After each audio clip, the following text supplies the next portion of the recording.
Maya pa oras kabalen. Kayan taming mabilog a pwersa ng GNN TV 44, pagyela rin makapanahon at lokal istoryang dapat yung abalo, kapamilataning garantisado, kumpleto ang pambalansing informasyon. Ore ni po rin balita may kalap yaning Miyerkules, October 8, 2025. Yaku po'y Beniginto at iti ing News Force, Pampanga.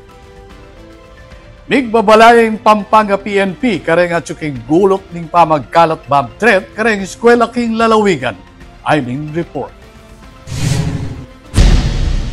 Migbabalayay Police Colonel Eugene Marcelo, Provincial Director ng Pampanga Police Provincial Office o Pampanga PPO, laban kareng at suking gulot ning pamagpakalat bomb threat kareng niyaya liwang eskwela king lalawigan inyang Lunes, October 6. Maybe swerte kayo ngayon eh.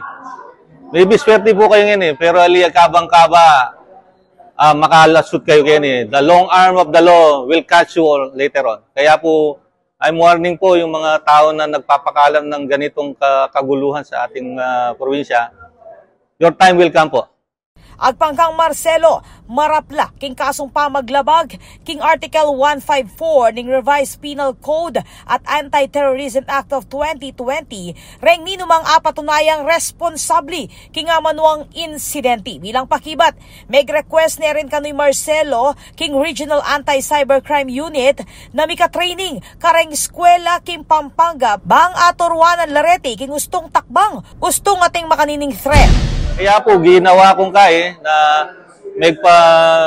menyad kong request kay Regional Anti-Cybercrime Unit na magkandak na rin na lectures karing schools at saka karing estudyante ka rin para abalo da if ever atanggap ding makanining bomb threat, balo da nung mananunggawan da para a-extract de o akwaditang data para makasahop kay katawang investigasyon kasi po pag mali, yung igewada, mas mapunta mo kay ngalay kaya katawang investigasyon.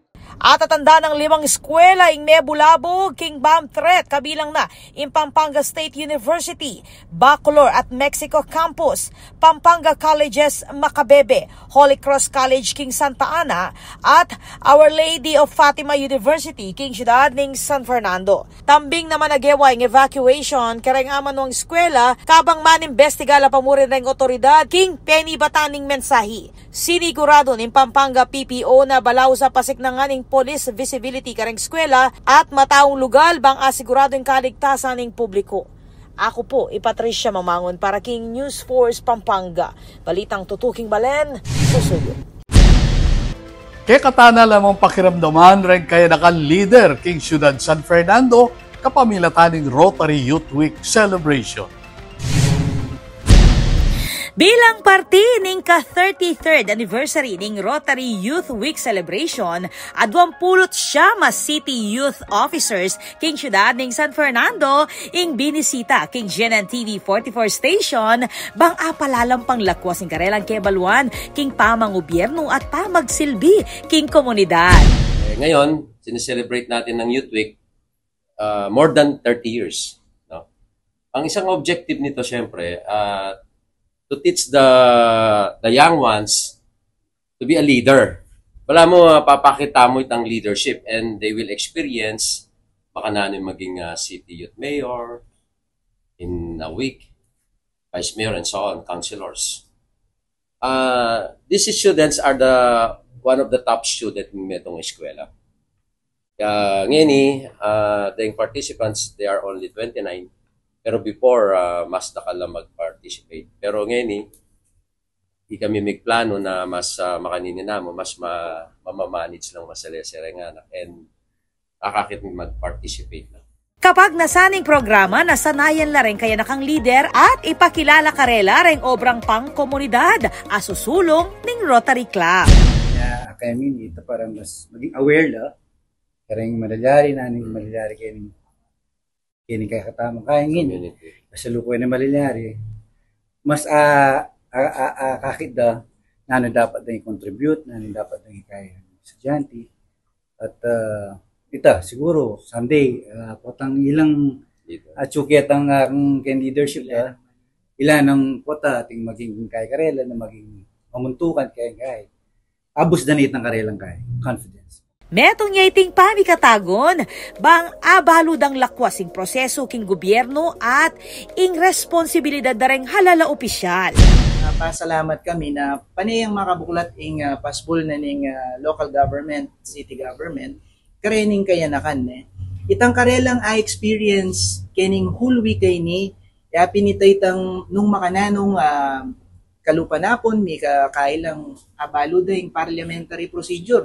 Makanano lang gagawang ordinansya ding king memalen. Ikatamong ordinaryong memalen tamo balo ito. Pero ila uling may expose la karening nung makanano yung pamaggawang ordinansa. Mas aintindanda itang nung makanano ing pamanungkulan. Kabilang kareng aktibidad ding paruminggong pamagmasusi ing lecture on parliamentary procedures. Again pa ninyang October 6 King Session Hall ning Sangguniang Panlungsod. Ating kaming 7 area of focus from education, health, 7 na reta ma'am. Karon la dudurot retang activities mi. Ma'am, din kayo magdepende na naman kung nanong kailangan na ng panahon. At kung ka rin kami mas makasaw ketang panahon na ito. So, we will be discussing those area of focus with them. At abalo na ma'am na kung makanano yung mag-working Rotary as a group, as an organization. Penny muna ni iti ning opisina ning City Council nung nukarin sinentro keti ing gustong sesyong panglehislatibo at ing proseso king pamangawa kareng desisyon. Formal na namang selubong Mayor Vilma Caluwag, reng bayong city youth officials at department heads king Heroes Hall. Kapag nasana niti, hindi na lang aktwal a karanasan ren kaya nakang opisyal king City Hall kapamilataning paruminggong immersion kareng miyayaliwang departamento at operasyon ning gobyerno. Ing aktibidad ni paltutuya kapamilataning pamagisan metong ning Local Youth Development Office, Rotary Club of San Fernando, king pamanimuna ng President Alvin Mendoza, reng Rotarian members at ing Department of Education Youth Formation Division. Kapamila taning kolaborasyong iti, ikwada rin kaya nakang opisyaling maulagang aral king pamanibala, pamangobyerno at disiplina king parlamento.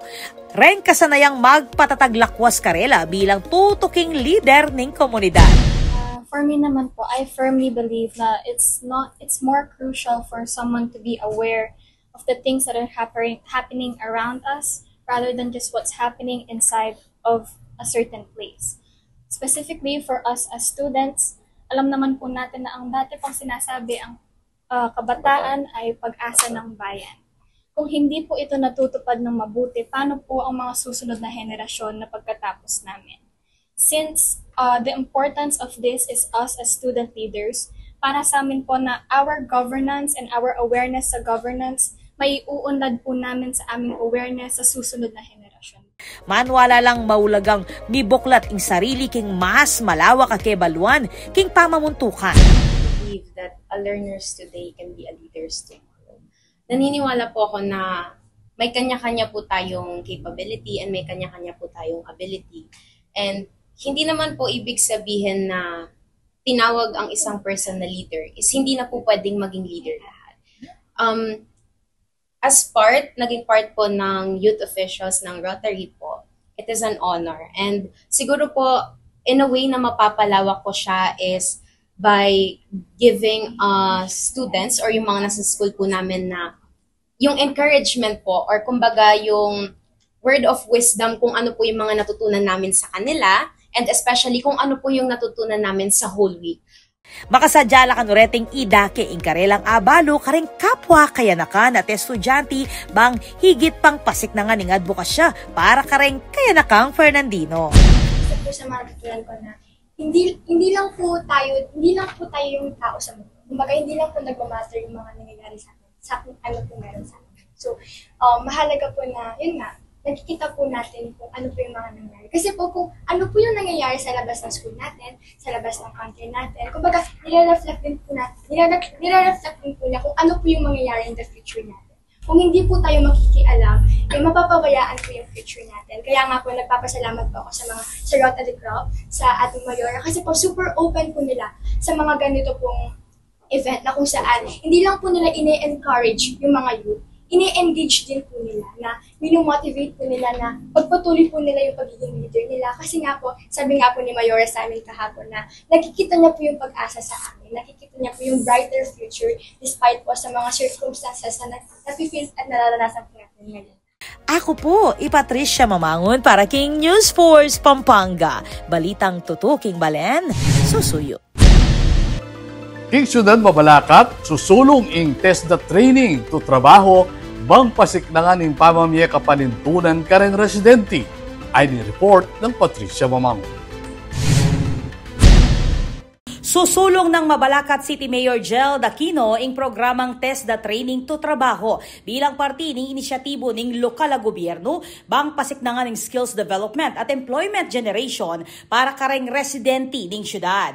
Penimunan ng Mayor Aquino kayabe dinatest da Pampanga Provincial Director Attorney Eric Ueda at Test the Specialist Mark Fuerte ing pamagbisita king Test the Center king Barangay Sapang Biaba sinyang Martes, October 7. Kapag nasaning inspeksyon ing pakibalwan ing kondisyon dareng pasilidad at abalo ing panga epektibo at sakto dareng training program amalyaring iyampang.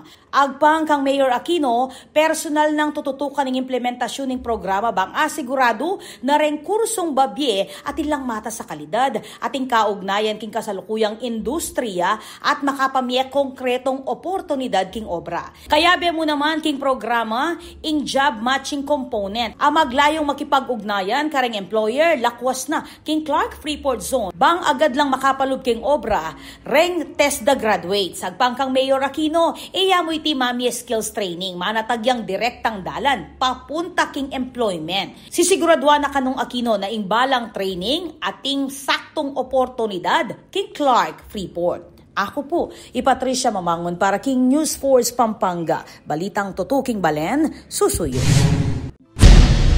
Atin pa mga paling balita, king pabagbalik ni News Force Pampanga.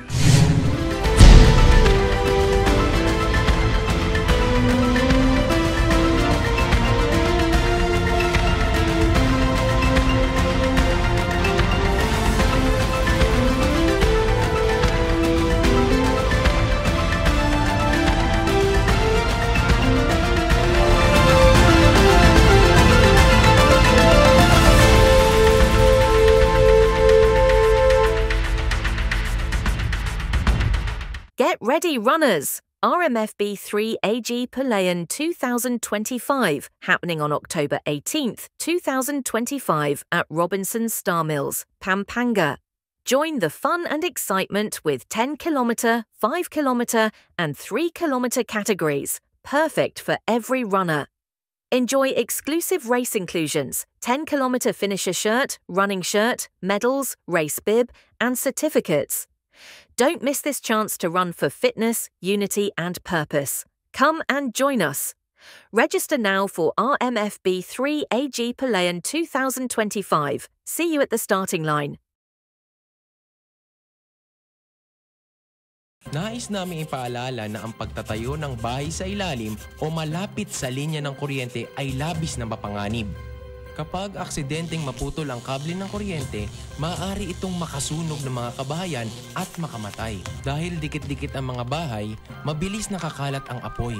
At kapag tumama ang matinding kalamidad, maaaring matumba ang tore ng kuryente at direktang gumuho ang tore sa bahay ninyo. Ang paalalang ito ay mula po sa NGCP.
Kapag labis pong nainitan o nausukan ng mga linya, tore at mga materyales na nakakabit dito, maaaring magdulot ito ng pagkaantala sa daloy ng kuryente. Bukod sa apoy, ang usok mula sa pagsisiga ay nagiging dahilan para ma-ionize ang hangin sa paligid ng linya ng kuryente. Ang mismong hangin ay pwedeng maging konduktor ng kuryente sa pagitan ng mga kable. Ang usok ay maaaring daluyan ng kuryente papuntang lupa at maging sanhi ng brownout.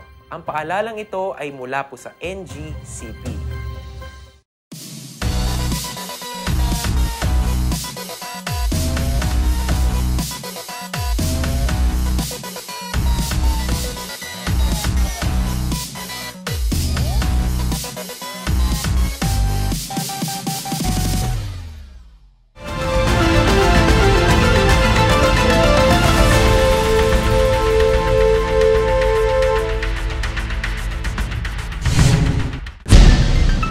Hindi pa rin balitang dapat tamong tutukan. Kaya katana lamang pakibaluan rin ang tabayan ng aktibidad ng Piyestang Kulyat 2025. King istorya ng Patricia Mamang. Pasibayong bumida ing leguan ating mabanding kultura ng Siyudad Angeles para king selebrasyon ng Piyestang Kulyat 2025. Keti, pepa kilala na lang Angeles City Tourism Officer Louie Lazatin, renga 20 opisyal a kandidata ning mutya ning Angeles 2025, king ganapan na discuss with us media forum ning Central Luzon Media Association o CLMA Pampanga Chapter inyang Martis, keti king with us hotel. Mayor John always say na these ladies should be like ambassadors of our city. They should be the face and the voice of Angeles City. So in terms of the preparation, yes, we're doing it baby steps. We do it week by week and we're surviving naman every week. And that's why this October, we came up with this October event and to partner din po with the community. Hindi naman po namin kaya gawin to na kami lang po. We have a lot of partners who also helped us in building this entire calendar. Agpangkang Lazatin, umpisan niya yung aktibidad ng Fiestang Kulyat 2025, King Feast of the Guardian Angel, King Holy Rosary Parish, King daratang October 2, at Mayari 80, King October 31, kayagnaning pang magmasusi, King Feast of Apong Mama Kalulu. Kabilang kareng bilang kaganapan, inga duwang aldong tigtigan, terakan King King October 24 to 25, banwa-banwang daraywan, dareng lokal at turista bilang metong kareng peka masayang street party King Central Luzon. Kapag nasaning Piyestang Kulyat ing pagselebran emu ing kasalesayan ning Angeles, nune pati muri ding masaya at apag maragula diwa dareng Angelenyos. Ako po, Patricia Mamangon para King News Force, Pampanga. Balitang tutuking balen, susuyo.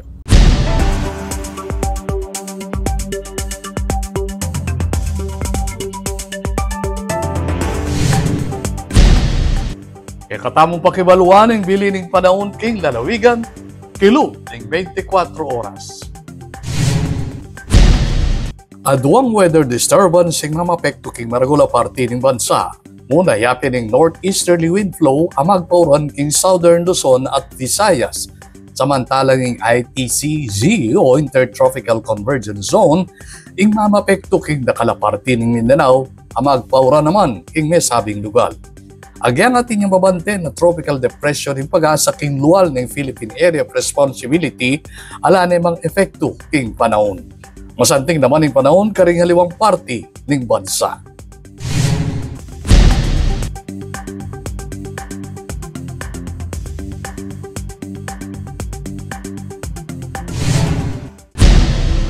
Kabalen, maging party ka king pamagbalita ketiking News Force Pampanga na anumang kaganapan, isyo o reklamo king kay lugal, malyari mong ikwento ay sumbong kapamilatan na rin numerong mayakit king kay screen.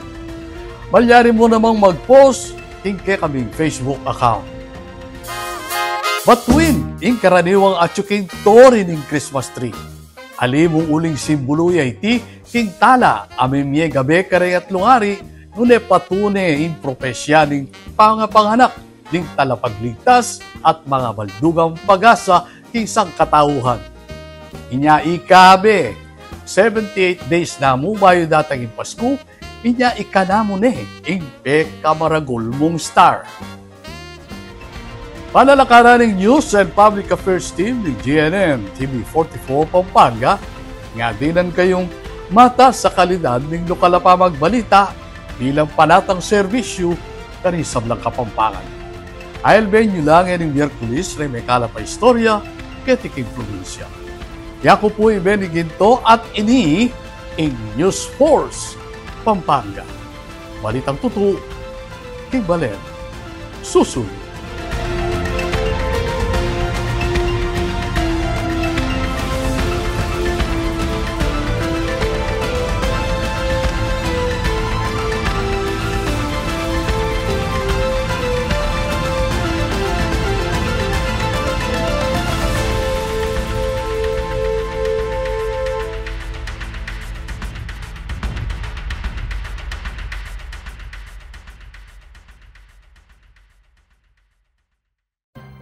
Ang inyong truck ay maaaring sumabit sa linya ng kuryente.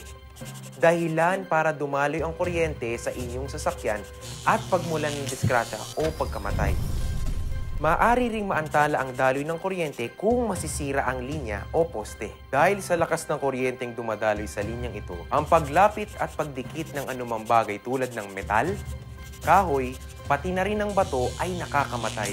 Ang paalalang ito ay mula po sa NGCP.